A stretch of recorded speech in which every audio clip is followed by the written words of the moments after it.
Hi, my name is Rose Marino, and I'm the Medical Director for Clementia's FOP program.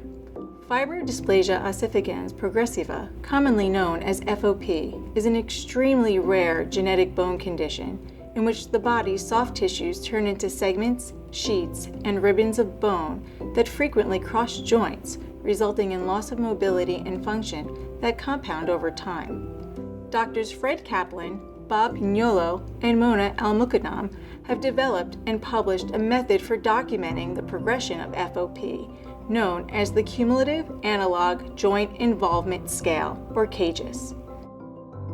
Doctors Kaplan, Pignolo, and Al-Muqaddam validated the tool as both a clinical assessment and patient-reported outcome measurement.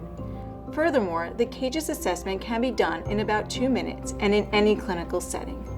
We'd like to recognize Doctors Kaplan, Al-Muqaddam, and Pignolo for creating this tool that is so useful for documenting disease status at the moment as well as disease progression over time. And we would like to thank Doctors Kaplan and Pignolo for their starring roles in the video, as well as the members of the Canadian FOP Network for allowing their exams to be filmed and released to the community. This video was first used to train principal investigators in the CAJIS assessments for Clementia's MOVE trial, and we are pleased to release the CAJIS training video to the global FOP community at large. For many years, probably a quarter of a century between the two of us seeing patients, we would see a patient at a particular time, and then a couple years later, we would have a gestalt feeling of how they were doing and how they progressed, but we really were struggling with how to record that. And we thought, how can we, in the time span of a brief visit in the clinic, especially for us, document whether the patient was worse? How could we transmit that knowledge to another physician, to the patient, to the community doctors, or even in a clinical trial? How could we assess whether what we're doing is making a difference? We thought as simple a scale as possible. 0 is normal range of motion to no more than 10% limitation. 1 would be a 10% limitation up to a 90% movement, and 2 would be more than 90% limitation of movement.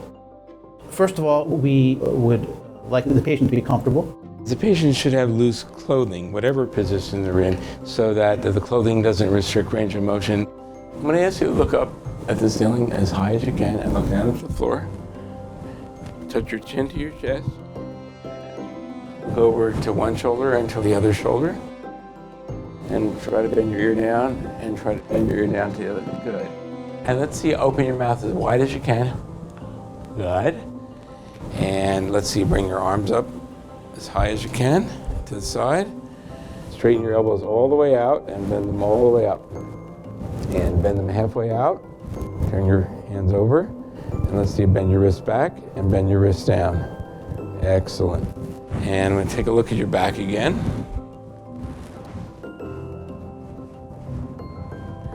Very good. I'm going to ask you to bend forward. Good. And bend backwards.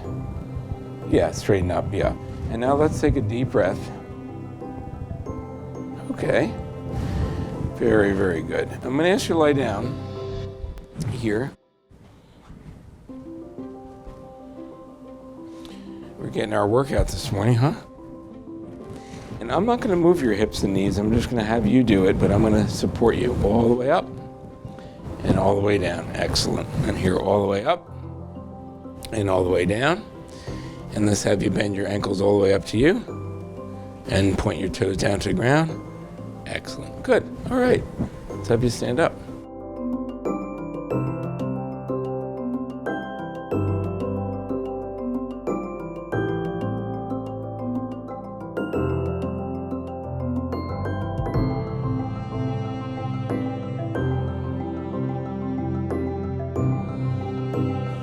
And down. This way, this way, this way, and this way. So in assessing the 3 different functions, flexion, extension, lateral bending, and rotation, she's limited in all 3, but she has more than 10% movement. So I would rank the neck as a 1. Can I have you bend your neck back and look all the way up at the ceiling? Good. And can you touch your chin to your chest? Can you bend it down and touch your chin? Good. And can you bend to one shoulder and to the other? And bend your ear down to one and then to the other. Okay. So that's a 1. You have some movement, but not complete movement. So when they ask you to look up, can you bend your neck back and touch your chin to your chest? Touch your chin to one shoulder and then to the other, and bend your ear down to one shoulder and to the other. So there's no movement there at all. It's ankylosed. I don't think there's any question that's a 2. That's right. Can you touch your chin to your chest and look up at the ceiling and bend your ear down to one shoulder and to the other shoulder, and try to touch your chin to one shoulder and the other shoulder.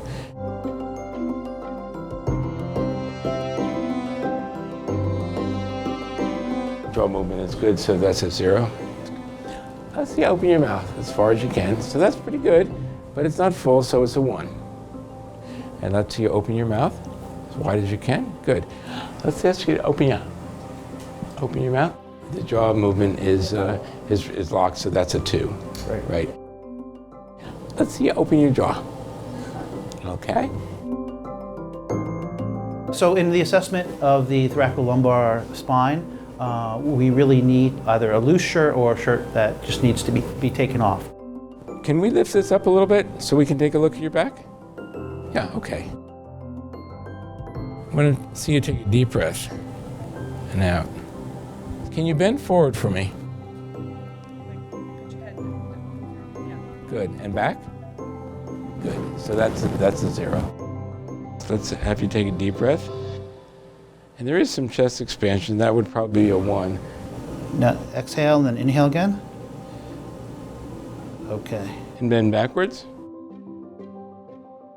So there's a little bit of movement in there, but not much. Yeah, probably less than 10%. Less than 10%. So she's more limited in lumbar flexion and extension than in expansion. But again, the most restricted movement would be in flexion and extension of the thoracic and lumbar spine, and I would rate that as a 2. And you can see the chest does expand. So if it was chest expansion, I would rate that as a 1. Right. But since we rate this whole unit together, chest expansion and thoracolumbar flexion, and the most limited movement is in the thoracolumbar spine, I would rate this as a 2. Mm-hmm. This is straight, even though he's bending forward. There's no curve. Perfect. There's no movement. Take a deep breath and out. And you can see that there's virtually no chest expansion. And now I'm going to ask you to take a deep breath as far as you can and let it out. Take another deep breath and out.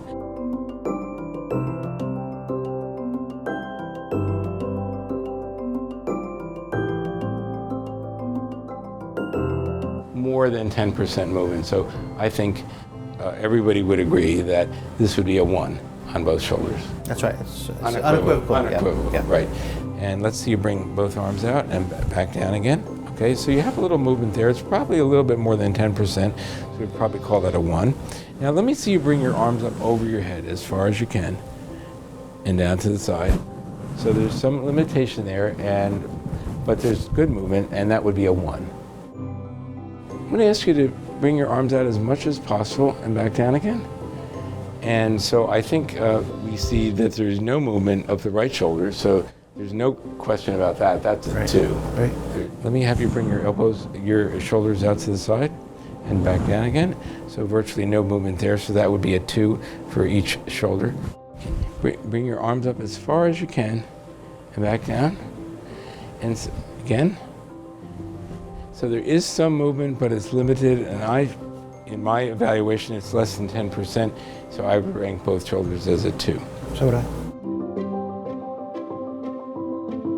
An examiner might say that the right elbow is limited, but I would rate this as a 0. I think the right is also limited, but less than 10%, so I would say each elbow is a 0. A 0. And let's see, straighten your elbows out all the way. Can you straighten this? That's good. All the way up, great.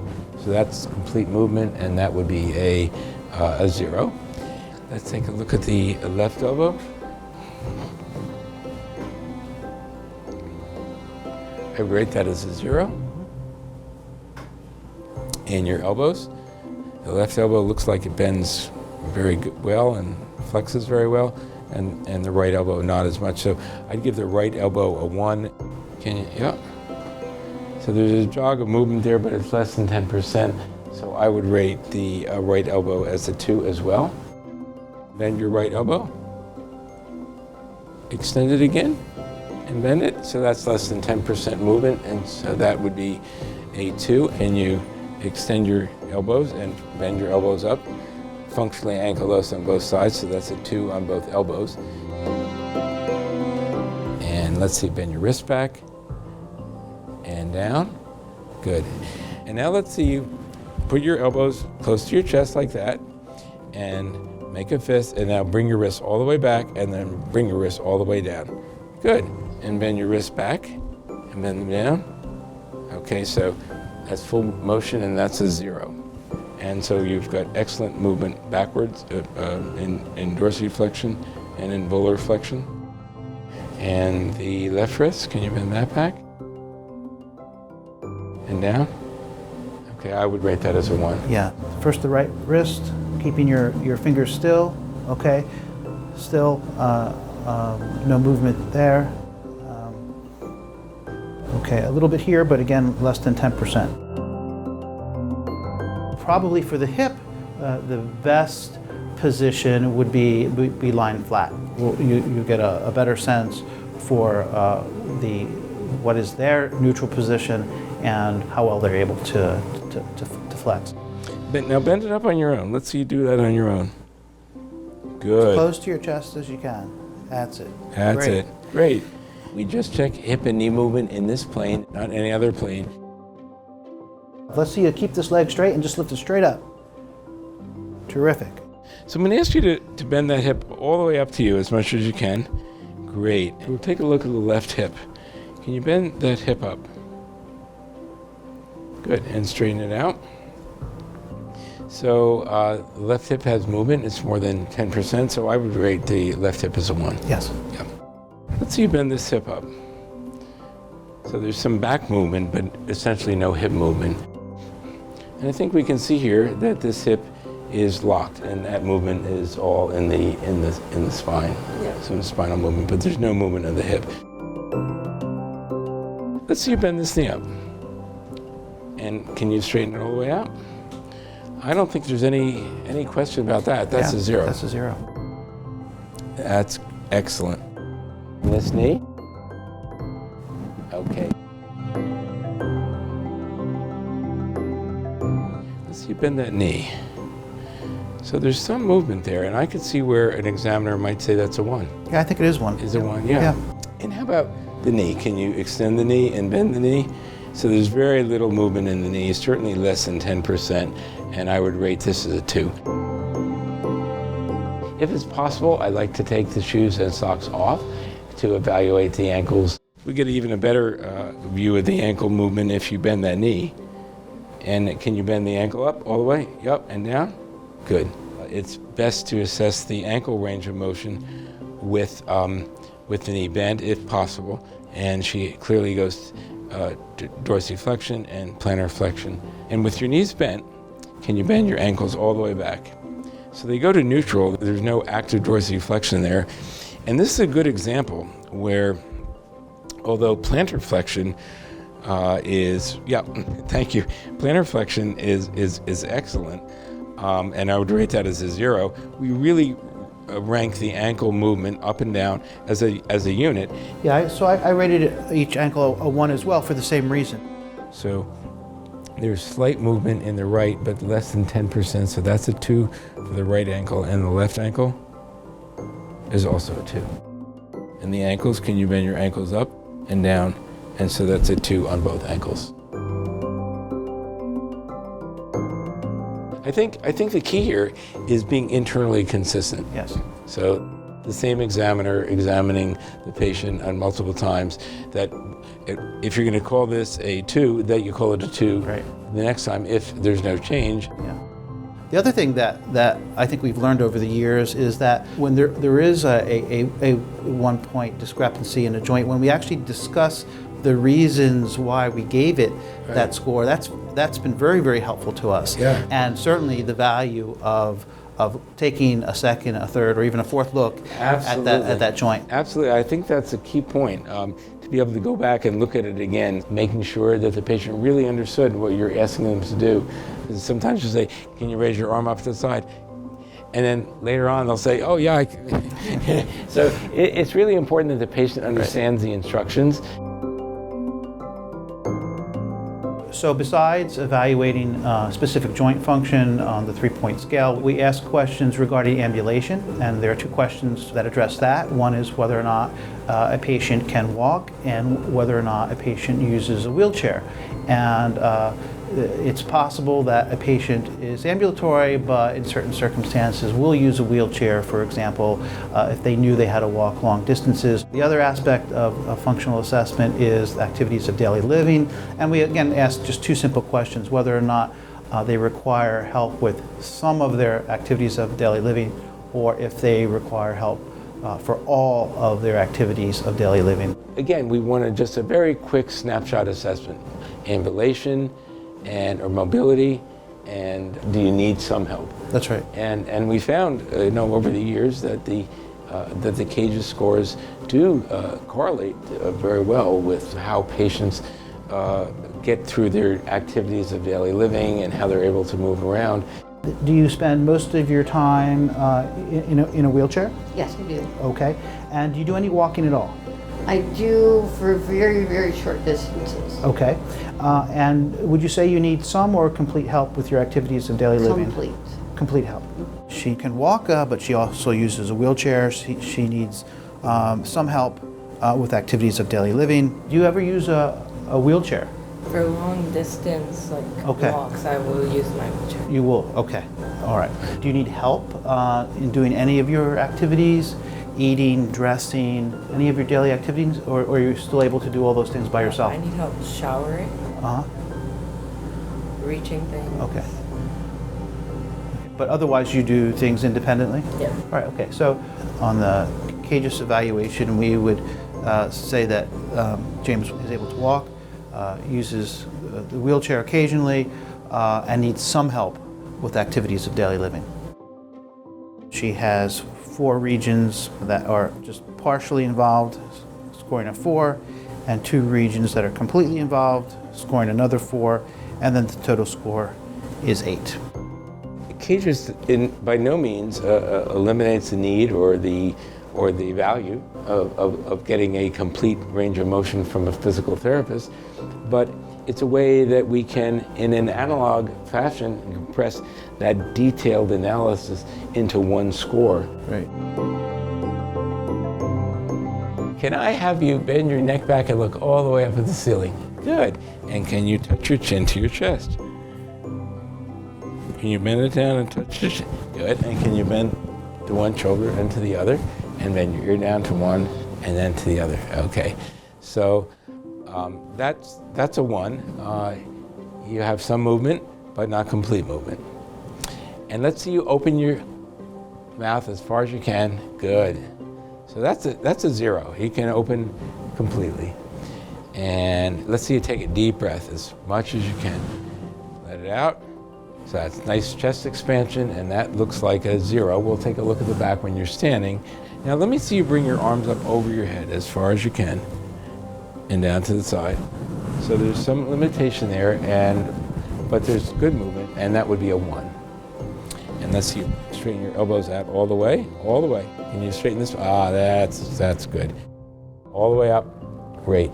So that's complete movement, and that would be a 0. And now let's see you put your elbows close to your chest like that, and make a fist, and now bring your wrists all the way back, and then bring your wrists all the way down. Good. So that's a 0. That's good movement there. I'm going to see you take a deep breath. And out. Chest expansion is good. Can you bend forward for me? Good. And back? Good. So that's a 0. What I'm going to do is I'm going to help this leg up all the way. Can you bend it up all the way? Good. So that's good knee movement and hip movement. We just check hip and knee movement in this plane, in flexion and extension, not any other plane. So that's as far as he can extend that knee. So I would rate the knee as a 1. I would as well. And also, can you bend your ankle up and down? Good, and that's excellent. So 0, 1, 0. Let's see you bend this hip up. I'm not moving it, I'm just supporting under the leg, and you're doing all the work. So that's really, really good. Can you bend this? All right, so there's no movement at the knee. And the ankle, can you bend it down and back? So 0, 2, 0. 0, 1, 0. And this side, 0, 2, 0. All right, I think we're done. We could talk about 0 to 10, 10 to 90, greater than 90%. But the simplicity is in being able to easily identify the extremes of the scale. I would suggest probably after seeing the video, reading the paper, go home and have your kids in their gym clothes and go through these ranges of motion so you become comfortable with doing them. Try them on yourself. Try them in the mirror. Smaller children, That's right. It becomes a game of Simon Says.